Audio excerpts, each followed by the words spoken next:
Sorry, everybody. It's Carmen Nardini, part two. I had to let the dog out.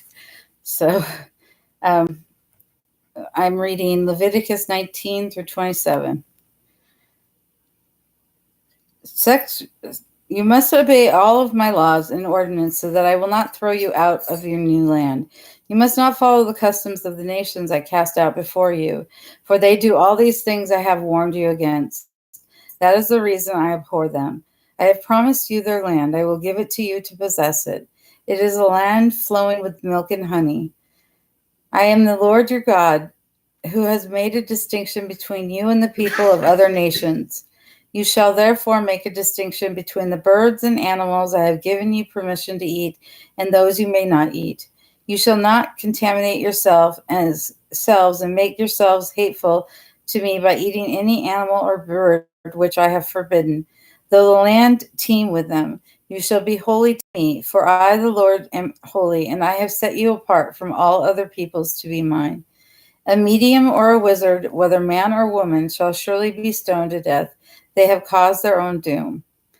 Chapter 21. The Lord said to Moses, "Tell the priests never to defile themselves by touching a dead person, unless it is a near relative, a mother, father, son, daughter, brother, or unmarried sister, for whom he has special responsibility since she has no husband. For the priest is a leader among his people, and he may not ceremonially defile himself as an ordinary person can. The priest shall not clip bald spots in their hair or beards, nor cut their flesh. They shall be holy unto their God, and shall not dishonor and profane his name. Otherwise they will be unfit to make food offerings by fire to the Lord their God. A priest shall not marry a prostitute, nor a woman of another tribe, and he shall not marry a divorced woman, for he is a holy man of God. The priest is set apart to offer the sacrifices of your God. He is holy, for I, the Lord, who sanctifies you, am holy. The daughter of any priest who becomes a prostitute, thus violating her father's holiness as well as her own, shall be burned alive. The high priest, anointed with the special anointing oil and wearing the special garments, must not let his hair hang loose in mourning, nor tear his clothing, nor be in the presence of any dead person, not even his father or mother. He shall not leave the sanctuary when on duty, nor treat my tabernacle like an ordinary house, for the consecration of the anointing oil of his God is upon him. I am Jehovah. He must marry a virgin. He must not marry a widow, nor a woman who is divorced, nor a prostitute. She must be a virgin from his own tribe, for he must not be the father of children of mixed blood, half priestly and half ordinary. And the Lord said to Moses, "Tell Aaron that any of his descendants from generation to generation who have any bodily defect may not offer the sacrifices to God. For instance, if a man is blind or lame, or has a broken nose or an extra fingers or toes, or has a broken foot or hand, or has a humpback, or is a dwarf, or has a defect in his eye, or has pimples or scabby skin, or has imperfect testicles, although he is a descendant of Aaron, he is not permitted to offer the fire sacrifices to the Lord because of his physical defect. However, he shall be fed with the food of the priest from the offerings. Just begin.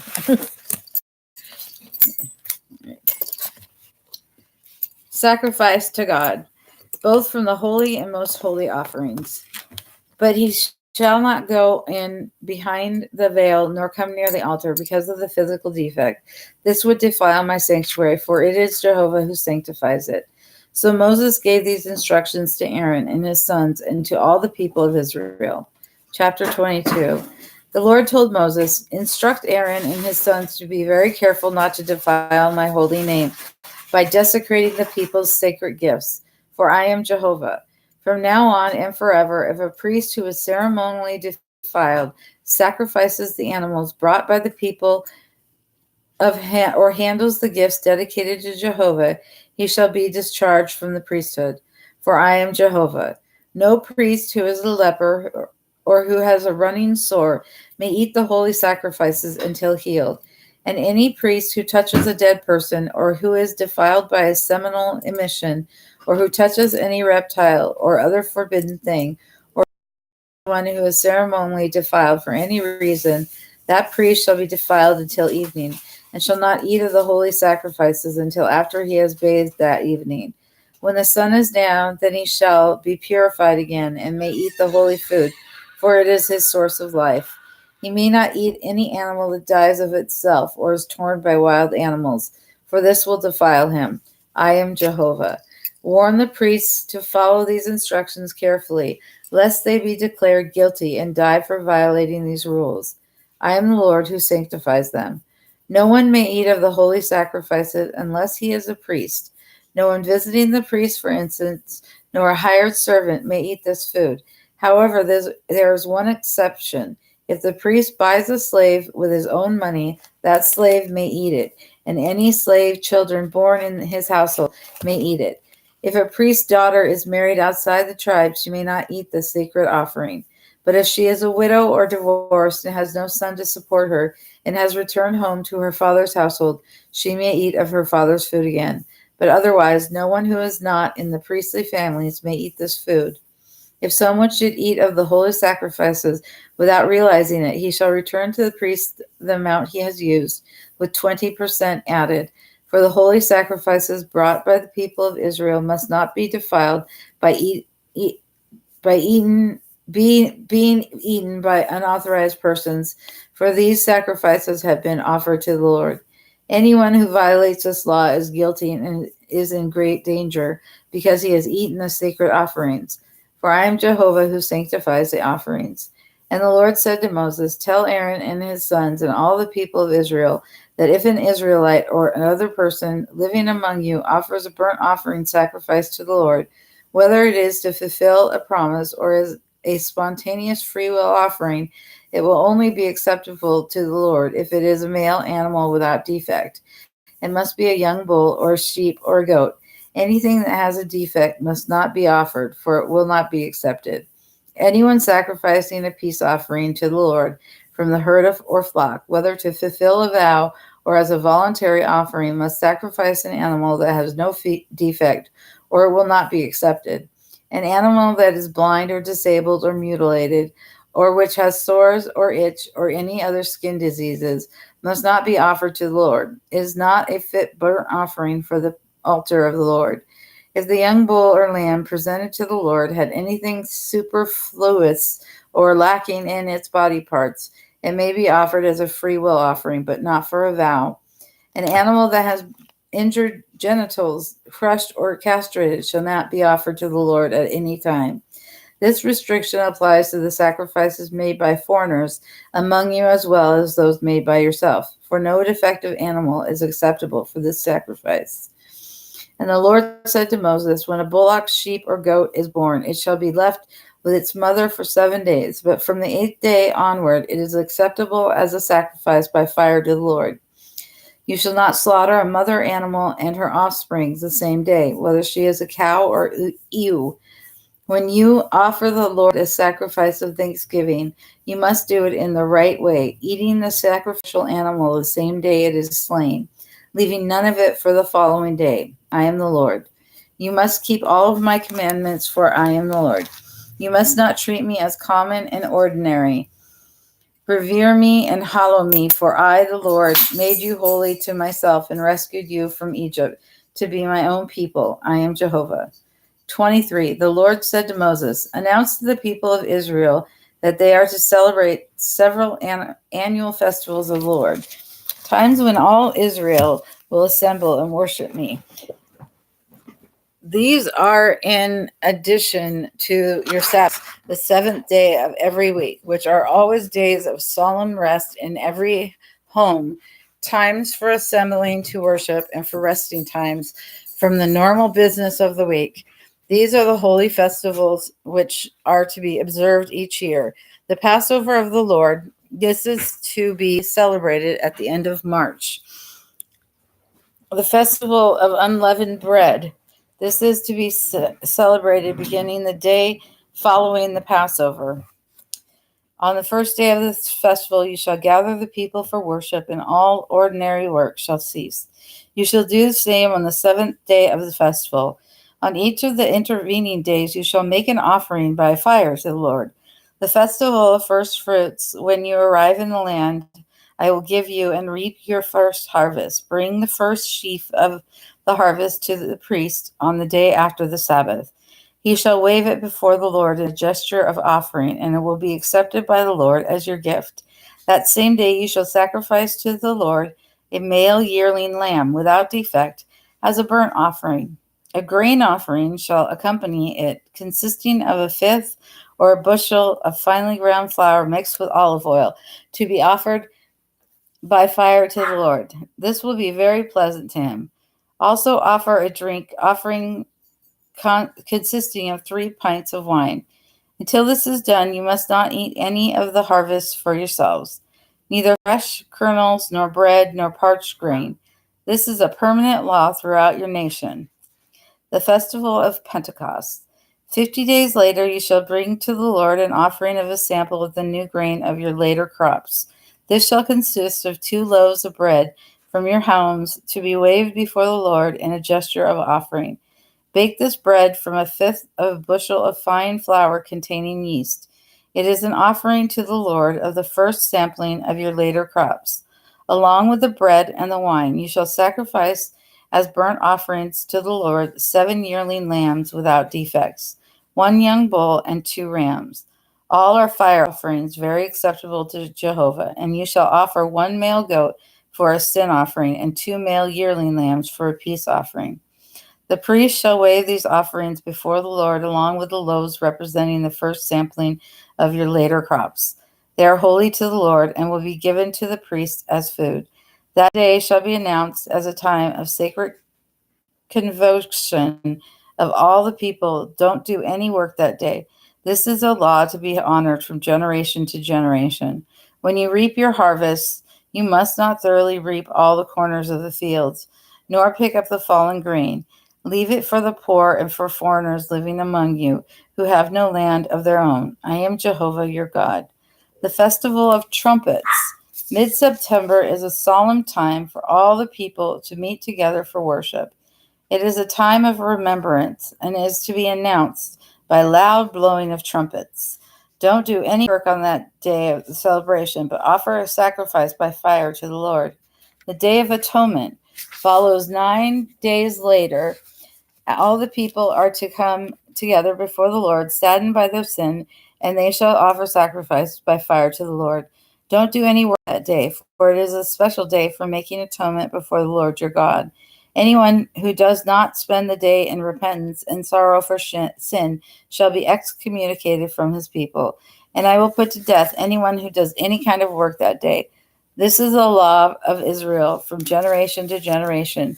For this is a Sabbath of solemn rest, and in it you shall humble your souls and be filled with remorse. This time for atonement begins on the previous evening and goes on until the next evening. The Festival of Tabernacles. 5 days later, on the last day of September, is the Festival of Shelters, to be celebrated before the Lord for 7 days. On the first day, there will be a sacred assembly of all the people. Don't do any hard work that day. On each of the 7 days of the festival, you are to sacrifice an offering by fire to the Lord. The 8th day requires another sacred convocation of all the people, at which time there will be an offering by fire to the Lord. It is a joyous celebration. No heavy work is permitted. These, then, are the regular annual festivals, sacred convocations of all people, when offerings to the Lord are to be made by fire. These annual festivals are in addition to your regular weekly days of holy rest. The sacrifices made during the festivals are to be in addition to your regular giving and normal fulfillment of your vows. This last day of September, at the end of your harvesting, is the time to celebrate this 7-day festival before the Lord. Remember that the first and last days of the festival are days of solemn rest. On the first day, take boughs of fruit trees laden with fruit and palm fronds, and the boughs of leafy trees, such as willows that grow by the brooks, and build shelters with them, rejoicing before the Lord your God for 7 days. This 7-day annual feast is a law from generation to generation.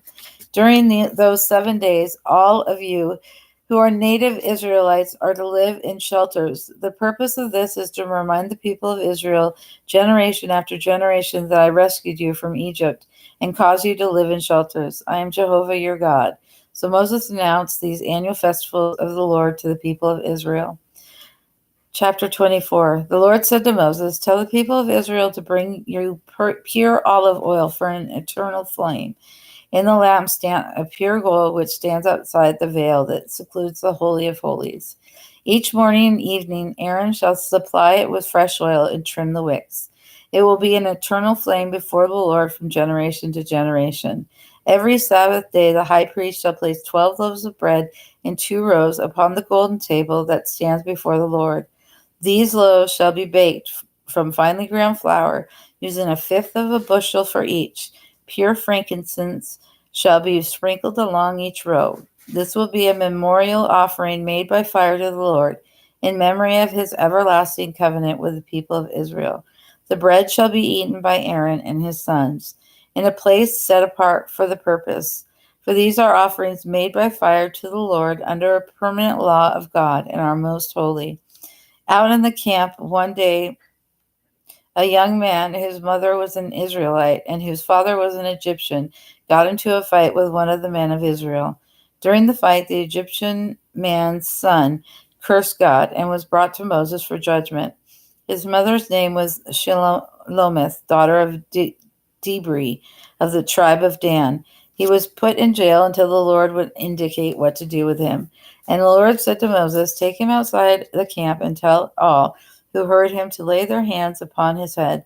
Then all the people are to execute him by stoning. And tell the people of Israel that anyone who curses his God must pay the penalty. He must die. All the congregation shall stone him. This law applies to the foreigner as well as to the Israelite who blasphemes the name of Jehovah. He must die. Also, all murderers must be executed. Anyone who kills an animal that isn't his shall replace it. The penalty for injuring anyone is to be injured in exactly the same way. Fracture for fracture, eye for eye, tooth for tooth. Whatever anyone does to another shall be done to him. To repeat, whoever kills an animal must replace it, and whoever kills a man must die. You shall have the same law for the foreigner as for the home-born citizen, for I am Jehovah your God. So they took the youth out of the camp and stoned him until he died, as Jehovah had commanded Moses. Chapter 25. While Moses was on Mount Sinai, the Lord gave him these instructions for the people of Israel. When you come into the land I am going to give you, you must let the land rest before the Lord every 7th year. For 6 years you may sow your field and prune your vineyards and harvest your crops. But during the 7th year, the land is to lie fallow before the Lord, uncultivated. Don't sow your crops and don't prune your vineyards during that entire year. Don't even reap for yourself the volunteer crops that come up, and don't gather the grapes for yourself, for it is a year of rest for the land. Any crops that do grow that year shall be free to all, for you, your servants, your slaves, and any foreigners living among you, cattle and wild animals alike shall be allowed to graze there. Every 50th year, on the Day of Atonement, let the trumpets blow loud and long throughout the land. For the 50th year shall be holy, a time to proclaim liberty throughout the land to all enslaved debtors, and a time for the canceling of all public and private debts. It shall be a year when all the family estates sold to others shall be returned to the original owners of their heirs. What a happy year it will be! In it you shall not sow, nor gather crops, nor grapes, for it is a holy year of jubilee for you. That year your food shall be the volunteer crops that grow wild in the fields. Yes, during the year of jubilee, everyone shall return home to his original family possessions. If he has sold it, it shall be his again. Because of this, if the land is sold or bought during the preceding 49 years, a fair price shall be arrived at by counting the number of years until the Jubilee. If the Jubilee is many years away, the price will be high. If few years, the price will be low. For what you are really doing is selling the number of crops the new owner will get from the land before it is returned to you. You must fear your God and not overcharge, for I am Jehovah. Obey my laws if you want to live safely in the land. When you obey, the land will yield bumper crops, and you can eat your fill in safety. But you will ask, what shall we eat the seventh year, since we are not allowed to plant or harvest crops that year? The answer is, I will bless you with bumper crops the sixth year that will last you until the crops of the eighth year are harvested. And remember, the land is mine, so you may not sell it permanently. You are merely my tenants and sharecroppers. In every contract of sale, there must be a stipulation that the land can be redeemed at any time by the seller. If anyone becomes poor and sells some of his land, then his nearest relatives may redeem it. If there is no one else to redeem it and he himself gets together enough money, then he may always buy it back at a price proportionately to the number of harvests until the Jubilee, and the owner must accept the money and return the land to him.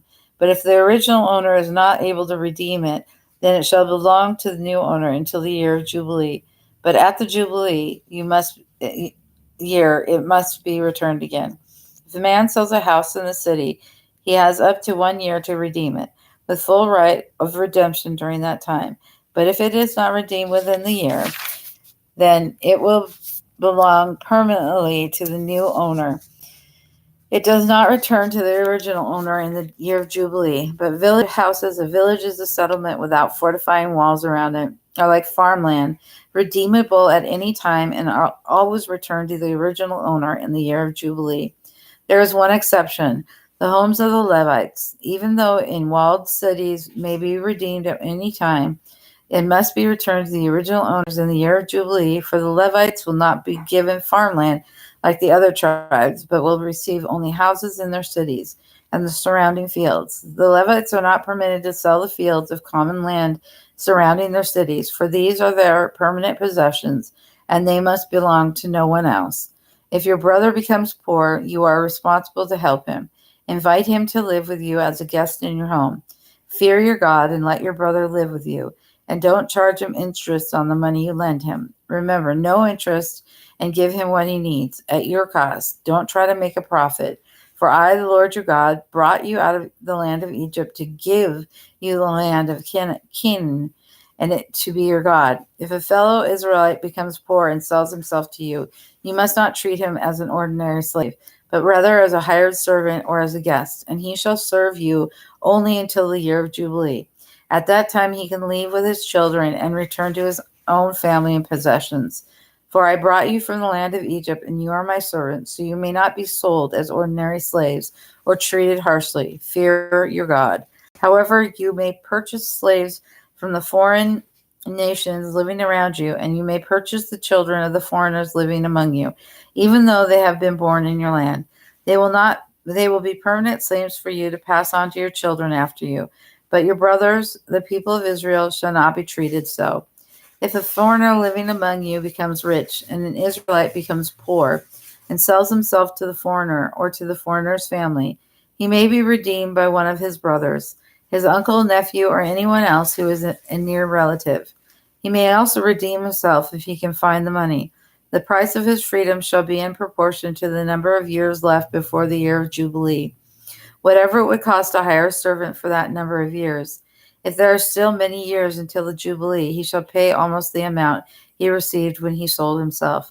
If the years have passed and only a few remain until the Jubilee, then he will pay only a small part of the amount he received when he sold himself. If he sells himself to a foreigner, the foreigner must treat him as a hired servant rather than as a slave or as property. If he has not been redeemed by the time the year of Jubilee arrives, he and his children shall be freed at that time. For the people of Israel are my servants. I brought them from the land of Egypt. I am the Lord your God. Chapter 26. You must have no idols. You must never worship carved images, olives, or shaped stones, for I am the Lord your God. You must obey my Sabbath laws of rest and reverence my tabernacle, for I am the Lord. If you obey all of my commandments, I will give you regular rains, and the land will yield bumper crops, and the trees will be loaded with fruit long after the normal time, and grapes will still be ripening when sowing time comes again. You shall eat your fill and live safely in the land, for I will give you peace, and you will go to sleep without fear. I will chase away the dangerous animals. You will chase your enemies. They will die beneath your swords. 5 of you will chase 100, and 100 of you 10,000. You will defeat all of your enemies. I will look after you and multiply you and fulfill my covenant with you. You will have such a surplus of crops that you won't know what to do with them when the new harvest is ready. And I will live among you and not despise you. I will walk among you and be your God, and you shall be my people. For I am the Lord your God who brought you out of the land of Egypt with intention that you be slaves no longer. I have broken your chains and will make you walk with dignity. But if you will not listen to me or obey me, but reject my laws, this is what I will do to you. I will punish you with sudden terrors and panic, and with tuberculosis and burning fever. Your eyes shall be consumed, and your life shall ebb away. You will sow your crops in vain, for your enemies will eat them. I will set my face against you, and you will flee before your attackers. Those who hate you will rule you, and you will even run when no one is chasing you. And if you still disobey me, I will punish you 7 times more severely for your sins. Come here. Come here. Come here. Come here.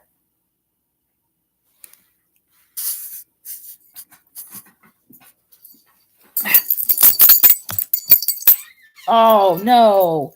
Oh, okay. Goodness. Go back to it. Okay.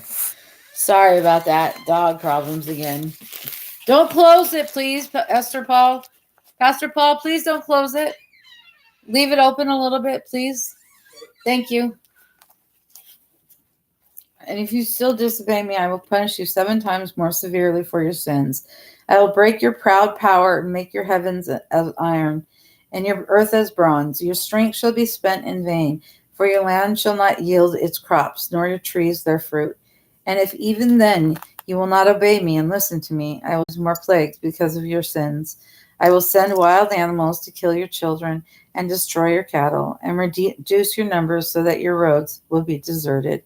And if even this will not reform you, but you continue to walk against my wishes, then I will walk against your wishes, and I, even I, will personally smite you 7 times for your sin.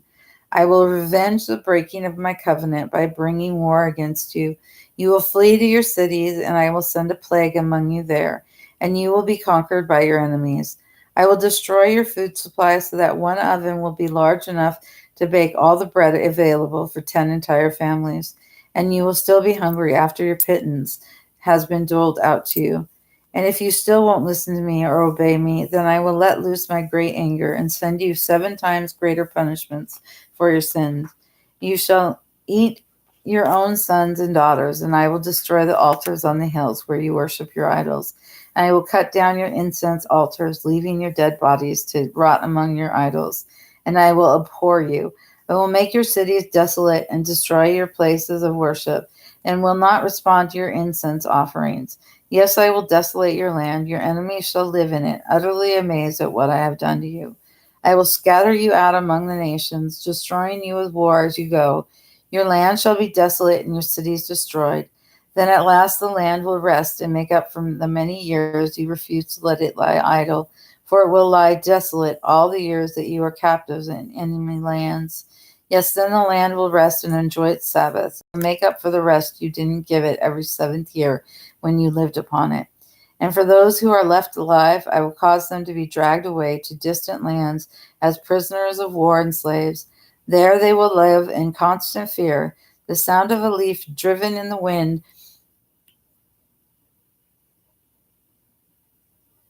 will send them fleeing as though chased by a man with a sword. They shall fall when no one is pursuing them.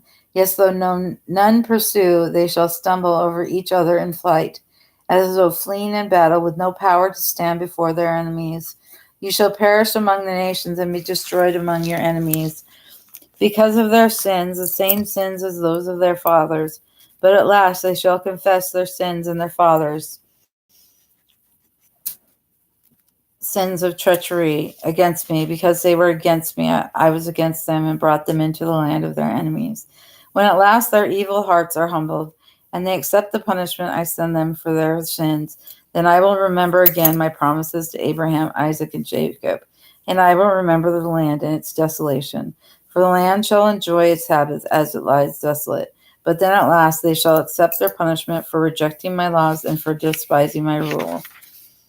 But despite all they have done, I will not utterly destroy them and my covenant with them. For I am Jehovah their God. For their sakes I will remember my promises to their ancestors to be their God. For I brought their forefathers out of Egypt as all the nations watched in wonder. I am Jehovah. These were the laws, ordinances, and instructions that Jehovah gave to the people of Israel through Moses on Mount Sinai. 27. The Lord said to Moses, tell the people of Israel that when a person makes a special vow to give himself to the Lord, he shall give these payments instead. A man from the age of 20 to 60 shall pay $25. A woman from the age of 20 to 60 shall pay $15. A boy from 5 to 20 shall pay $10. A girl $5. A boy 1 month to 5 years old shall have paid for him $2.50. A girl $1.50. A man over 60 shall pay $7.50, a woman $5. But if the person is too poor to pay this amount, he shall be brought to the priest, and the priest shall talk it over with him, and he shall pay as the priest shall decide. But if it is an animal that is vowed to be given to the Lord as a sacrifice, it must be given. The vow may not be changed. The donor may neither change his mind about giving it to the Lord, nor substitute good for bad or bad for good. If he does both, the first and the second shall belong to the Lord. But if the animal given to the Lord is not a kind that is permitted as a sacrifice, the owner shall bring it to the priest to value it, and he shall be told how much to pay instead. If the animal is a kind that may be offered as a sacrifice, but the man wants to redeem it, then he shall pay 20% more than the value set by the priest. If someone donates his home to the Lord and then wishes to redeem it, the priest will decide its value, and the man shall pay the amount plus 20%, and the house will be his again. If a man dedicates any part of his field to the Lord, value it in proportion to its size, as indicated by the amount of seed required to sow it.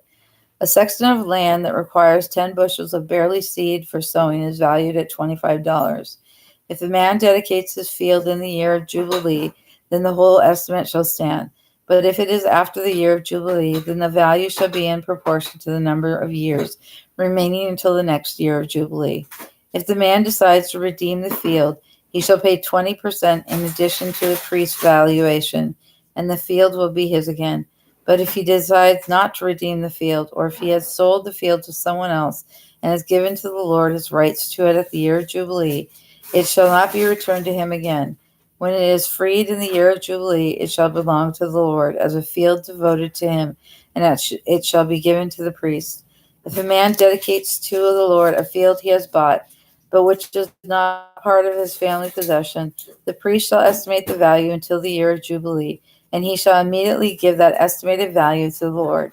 And in the year of Jubilee, the field shall return to the original owner from whom it was bought. All the valuations shall be stated in standard money. You may not dedicate to the Lord the firstborn of any ox or sheep, for it is already his. But it is the firstborn of an animal that cannot be sacrificed, because it is not on the list of those acceptable to the Lord. Then the owner shall pay the priest's estimate of its worth, plus 20%. Or if the owner does not redeem it, the priest may sell it to someone else. However, anything utterly devoted to the Lord, people, inherited fields, shall not be sold or redeemed, for they are most holy to the Lord. No one sentenced by the courts to die. Paul, just reading. That's really loud. People, animal, and the priest may sell it to demonstrate it. Someone else. However, anything utterly devoted to the Lord, people, animals, or inherited fields, shall not be sold or redeemed, for they are most holy to the Lord. No one sentenced by the courts to die may pay a fine instead. He shall surely be put to death.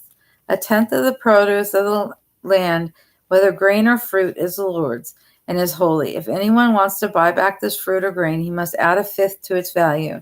And the Lord owns every 10th animal of your herds and flocks and other domestic animals as they pass by for counting. The 10th given to the Lord shall not be selected on the basis of whether it is good or bad. and there shall be no substitutions. For if there is any change made, then both the original and the substitution shall belong to the Lord and may not be bought back. These are the commandments the Lord gave Moses for the people of Israel on Mount Sinai. And we just finished Leviticus. So thank you for tuning in. Have a great day.